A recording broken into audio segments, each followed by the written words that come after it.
안녕하세요, 리치 엔지니어입니다.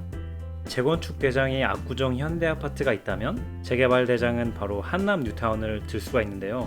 오늘은 재개발 대장 구역인 한남 뉴타운 중에서 한남 이상구역에 대해서 알아보는 시간을 갖도록 하겠습니다. 먼저 한남 뉴타운의 구역 지정 현황입니다. 6호선 이태원역과 경의중앙선 한남역 사이에 총 5개의 구역이 위치해 있습니다. 각 구역의 현황을 보면 한남 1구역 같은 경우에는 정비구역이 해제되고 작년 서울시에서 추진하는 신속통합기획에 신청을 했으나 아쉽게 탈락을 하였습니다. 하지만 신속통합기획이 탈락했다고 끝이 아니라 계속적으로 신청이 가능한 부분이기 때문에 올해 말에 다시 신속통합기획에 신청을 할 것으로 생각이 됩니다. 다음으로 한남 2구역은 작년 11월에 사업 시행 인가를 받았고 한남 3구역 다음으로 사업 속도가 빠른 구역입니다. 다음으로 한남 3구역은 한남 뉴타운 내에서 가장 사업 속도가 빠른 구역이며 현재 조합원 분양 신청까지 완료를 하였고 세대수 또한 거의 6,000세대로서 한남 뉴타운 내에서 가장 규모가 큰 구역입니다. 다음 한남 4구역은 조합 설립 인가 후 건축 심의 단계 중에 있으며 마지막으로 한남 5구역 또한 조합 설립 인가 후 작년 10월에 재정비 촉진 기획이 통과 완료된 상태입니다. 이렇게 한남 뉴타운 총 5개의 구역에 대해서 간략하게 알아봤고 오늘은 한남 2, 3구역에 대해서 좀 자세히 알아보도록 하겠습니다. 한남 2구역의 구역 지정 현황입니다. 이 구역의 장점이라고 하면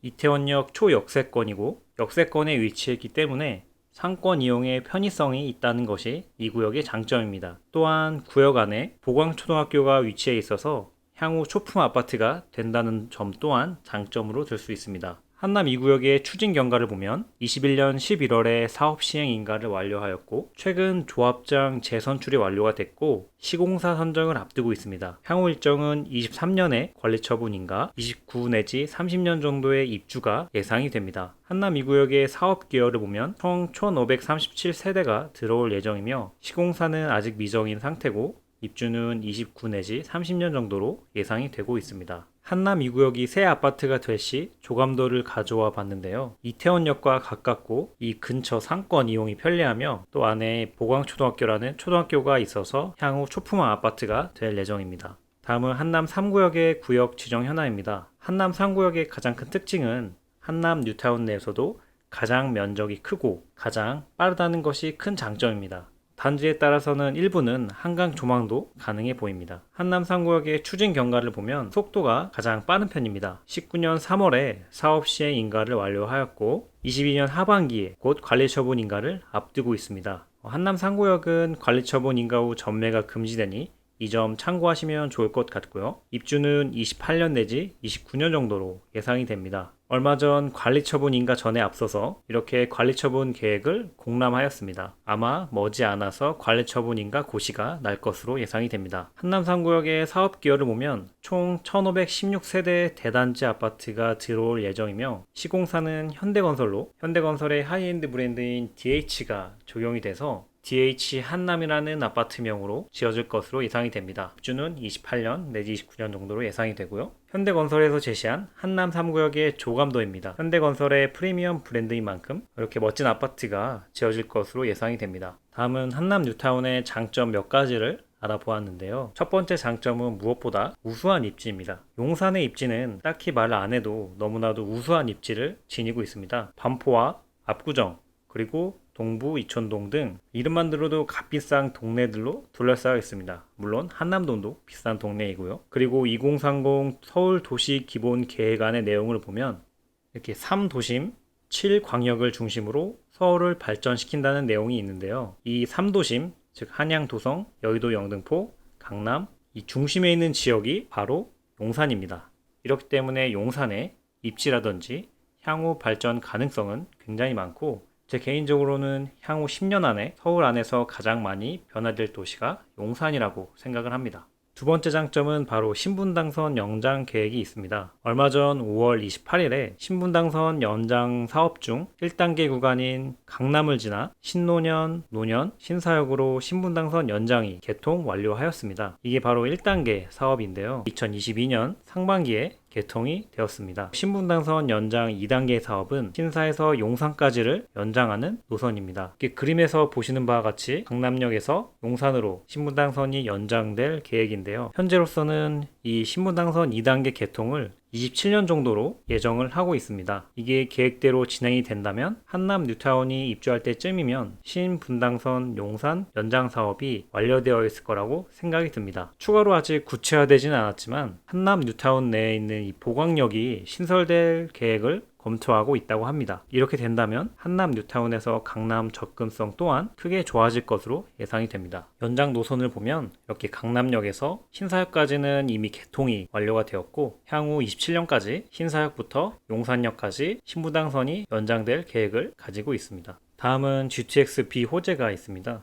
GTX-B 노선은 인천 송도에서 신도림, 여의도, 용산을 지나 남양주 마서까지를 잇는 노선인데요. 진행 단계는 현재 2023년에 착공을 예정을 해서 2028년 완공을 목표로 하고 있습니다. 이 GTX-B 노선 또한 용산의 큰 교통의 호재라고 생각이 듭니다. 다음은 용산 민족공원 개발 호재입니다. 용산 민족공원은 예전 주한미군 부대가 있었던 부지인데요. 주한미군이 이전함으로써 이 부지를 민족공원으로 개발한다는 취지입니다. 면적이 총 303만 제곱미터로서 이 넓이는 롯데월드의 27배에 해당하는 넓이라고 합니다. 하늘에서 찍은 뷰를 보면 정말 엄청나게 넓은 부지임을 알 수 있습니다. 한국판 센트럴파크라고 불리는 이 용산 민족공원은 현재 미국과 일부 부지 반환 단계에 있으며 2027년 완공을 목표로 진행이 되고 있다고 합니다. 반환된 일부 부지들은 이렇게 시범적으로 일부 개방을 하고 있습니다. 또 다른 용산의 호재로서는 용산 국제업무지구를 들 수 있습니다. 얼마 전 선거에서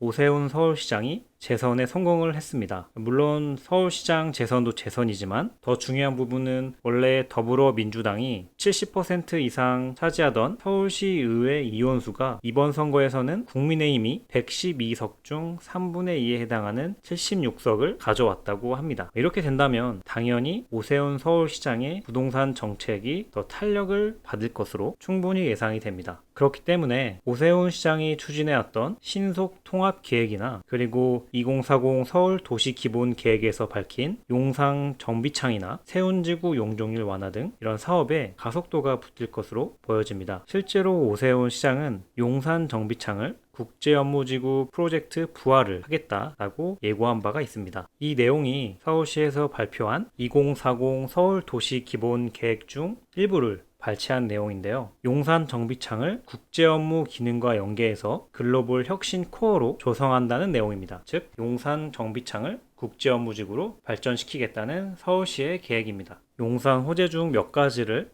알아보았는데요. 보시면 이 용산역 근처에 이 정비창 지구에 국제업무지구가 들어서고 GTX-B 그리고 이 근처에 큰 면적의 용산 민족공원이 들어섬을 알 수 있습니다. 추가로 신분당선 연장까지 이렇게 굵직굵직한 호재들로 둘러싸여 있는 도시가 바로 용산인 것 같습니다. 다음은 한남 2, 3구역의 투자금을 정리해 보았습니다. 2022년 6월 기준 매물이고요. 물건마다 좀 상이하긴 하지만 34평 신청 가능한 물건 기준으로 초기 투자금은 평균 20억 선이고 추후 분담금을 고려한 총 투자금은 25억 선으로 형성이 되어 있습니다. 25억으로 34평의 신축 아파트를 받는 거라고 보시면 됩니다. 다음은 한남 3구역의 투자금을 정리해 보았습니다. 한남 3구역 같은 경우 34평 신청 가능한 물건 기준 초기 투자금은 평균 25억 선이고 추후 분담금을 고려한 총 투자금은 평균 26억 선으로 형성이 되어 있습니다. 한남 2구역과는 큰 차이는